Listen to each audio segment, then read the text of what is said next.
За энэ тогтоолын төслийг бол дэмжиж байгаа. Энэ дөрөвдүгээр асуудал дээр байгаа энэ эрчим хүчний салбарт үүссэн хуримтлагдсан үр авалгыг бууруулах гэдэг.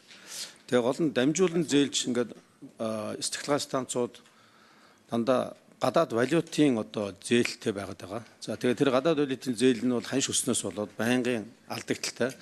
Нөгөө эрчим хүчний өртөг өсгөд чинь гадаад валютээс болоод ханшийн өсөлтөөс болоод үүсэж байгаа алдагдал нь хэд юм бэ гэдэг асуултыг бол одоо эрчим хүчний зохицуул хорооноос асуумаар байгаа.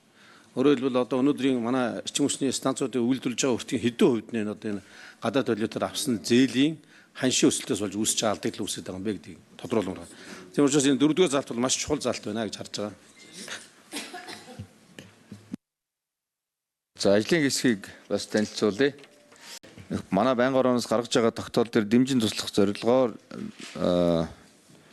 инх төвшин эрчим хүчний яамны бодлого төлөвлөлтийн газрын дарга хүрэлцэн ирсэн байгаа. Эрдэнэ болгон эрчим хүчний зохицуулах хорооны үн тарифын газрын дарга хүрэлцэн ирсэн байгаа. За гишүүний асуултанд ажлын хэсгийн дэд ажлын хэсгийн гишүүн Эрдэнэ болгон эндрийн микрофон дээр хариулт өгөх үү? Эндрийн микрофон.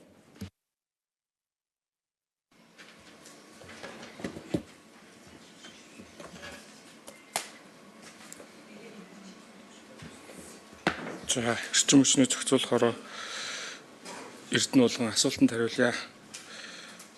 Эрчим хүчний салбарт төрийн өмчит компаниуд нийтдээ 2 их нийт төгрөгийн урт хугацаат зээлийн үлдэгдэлтэй байгаа 12 сарын 31-ний байдлаар эдгээрээс 800 тэрбум төгрөгийн зээлийн үлдэгдэл нь 2010 оноос хойш авсан валютаар авсан зээлийн үлдэгдлүүд байгаа. Эдгээрийн ханшны зөрүү болвол үлдэглээрээ тооцох юм бол 100 орчим тэрбум, жилд төлөх үндсэн болон хүүгийн төлбөрийн зөрүү нь бол нэг 11 орчим тэрбум төгрөгийн ханшны зөрүүгийн алдагдал жилийн эрчим хүчний өртөг дээр нөлөөлж байгаа гэсэн үг. 11 тэрбум.